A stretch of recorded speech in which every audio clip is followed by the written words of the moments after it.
My child doesn't pay attention. Paying attention is a difficult skill, not just for children to learn, but adults too. But in this video, I want to talk to you about children paying attention. It begins with you. It begins with you understanding that God's Word teaches that all children, not some that are labeled ADHD, have a natural tendency to not pay attention.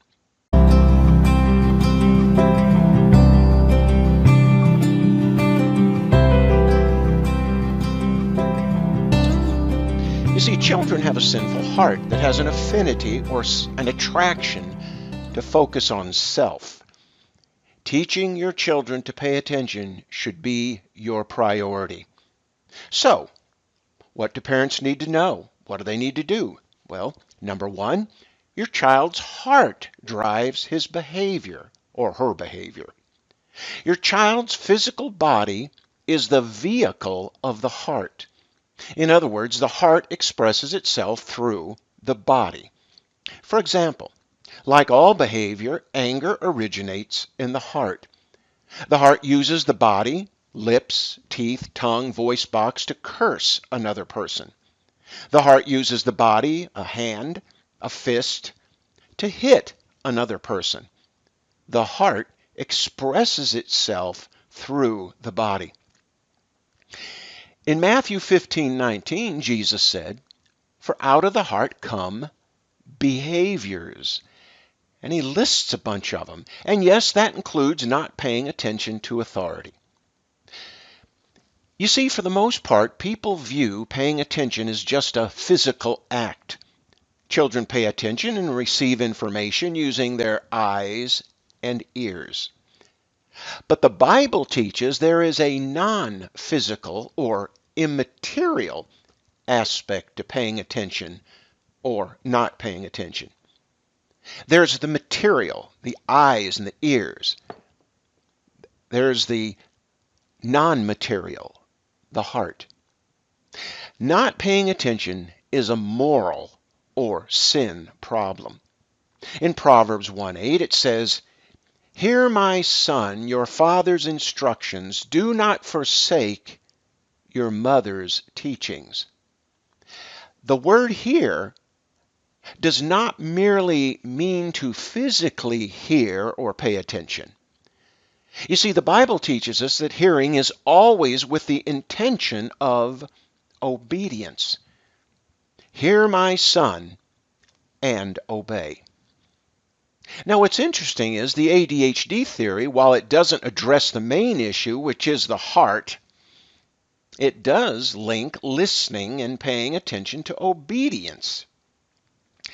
In the Diagnostic and Statistical Manual, the DSM, which is used to diagnose supposed disorders such as ADHD, under hyperactivity, for example, it says that the child, quote, often gets up from his seat, unquote.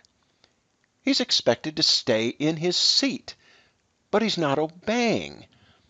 The problem is obedience.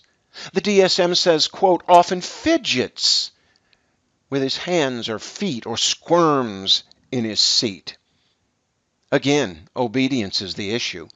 He's expected to sit still. The DSM says often excessively turns about or climbs. That's inappropriate behavior. He's not supposed to be moving around and disturbing everybody else. Unlike the ADHD construct or theory, you need to remember the Bible's primary focus is not on the child's behavior, but on the heart. Proverbs chapter 4, verse 20 and 21 says, "My son, pay attention to my words, incline your ear to my sayings. Do not let them depart from your sight." There's the physical. "Keep them in the midst of your heart." There's the immaterial. Paying attention involves the eyes, ears, and heart. Parents must not, as the ADHD advocates do, ignore or deny the immaterial heart. That's the origin of a child's behavior. I live in Illinois. I'm 20 minutes from St. Louis, Missouri. If I said to you that I'm going to get in my car and travel on Interstate 70 east and go to Kansas City, what would you say? Well, you'd say Kansas City is west of St. Louis and not east. You see, if I begin with the wrong presupposition that I can get to Kansas City on 70 east, everything I do next will be wrong. I'll end up in Indianapolis. The ADHD construct's focus is on the eyes and ears, the physical. They start with the wrong presupposition that paying attention is just a physical act. So the heart receives information through the eyes and the ears, and it informs the heart. So, number one, your child's heart is what drives their outward behavior. Number two, the issue is selective attention. The problem is not a deficit in your child's attention, as in attention deficit hyperactive disorder. The truth is, all children are born with their attention directed towards self, what they want, their desires, their interests. The advocates of the ADHD theory admit that there is no deficit in attention.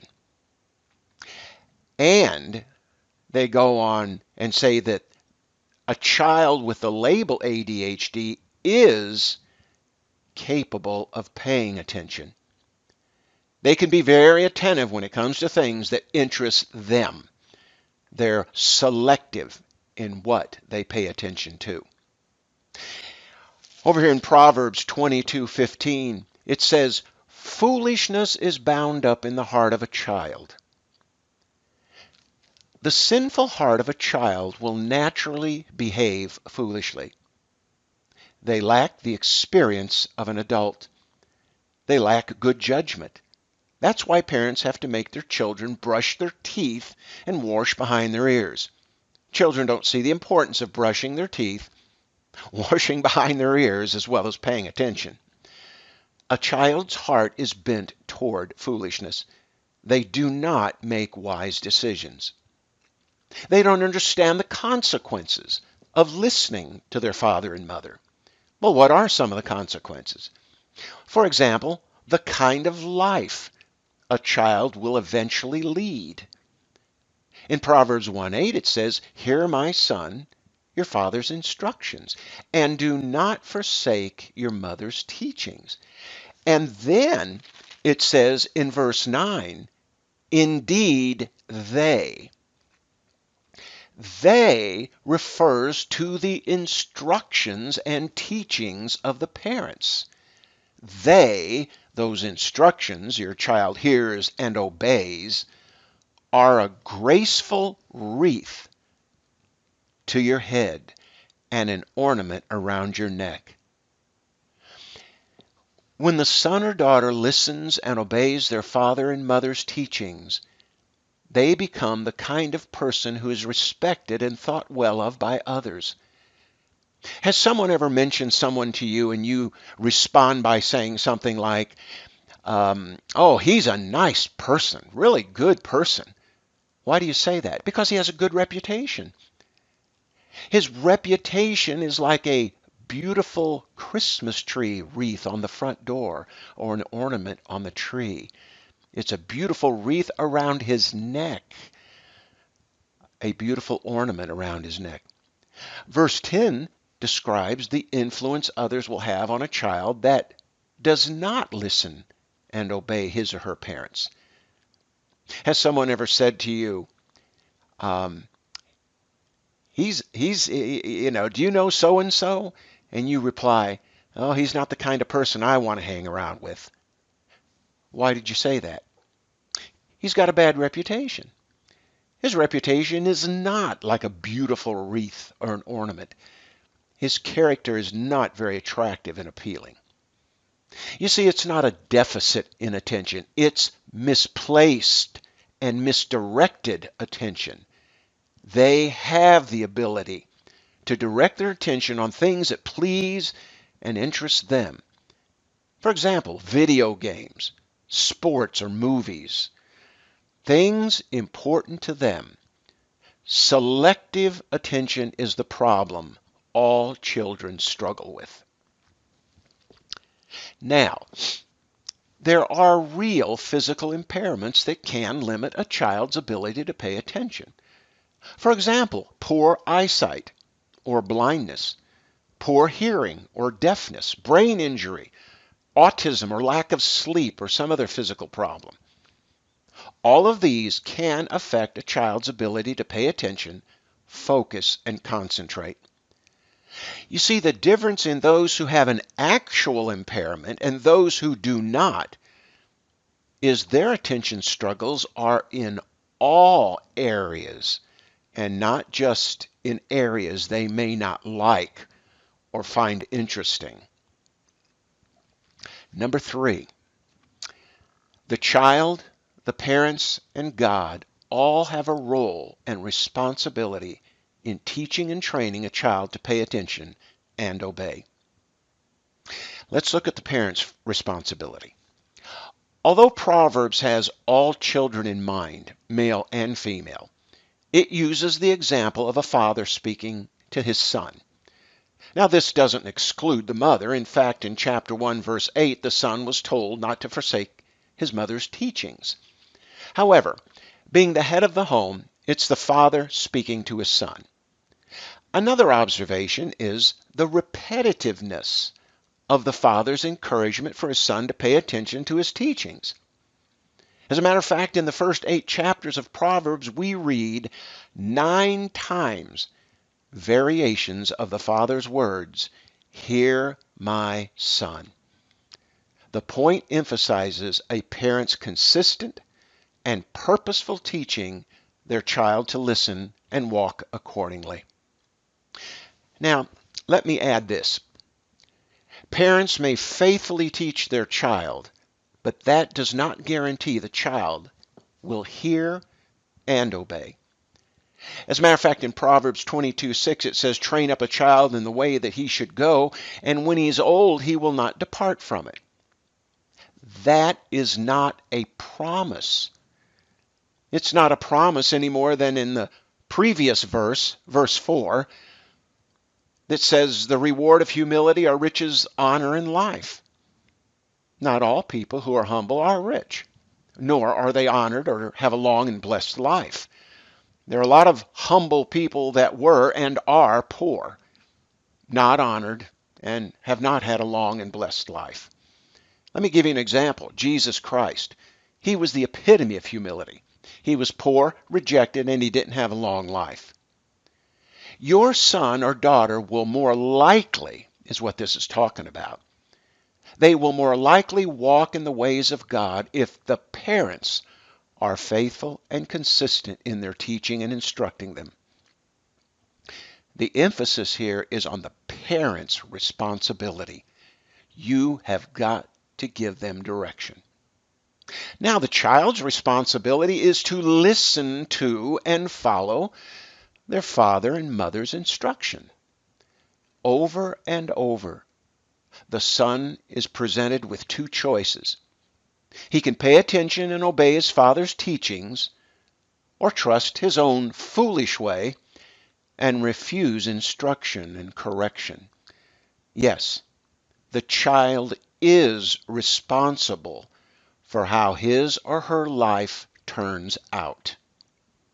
Finally, the third participant is God. In Proverbs chapter 2, verse 6, "For the Lord gives wisdom. From his mouth come knowledge and instruction." The parent, the child, and God all participate. Each have a responsibility. The parent cannot do what the child is responsible for doing. The child cannot do what the parent is responsible for doing. The parent and child cannot do what God is responsible for doing. I have counseled individuals over the years who have faithfully taught their children. Parents who beat themselves up, blame themselves for the bad choices their child made. The son or daughter is responsible to value or treasure their parents' instructions. If they do not pay attention, chapter 1 and verse 31 says, they shall eat the fruit of their own way, their own sinful way. However, if they do listen, chapter 1 verse 33 says, they shall live securely and be at ease from the dread of evil. Parents, this is going to take time. It's going to take patience. And it's going to take prayerful night and days and trusting God for the right results. Thank you for listening. Be sure to subscribe.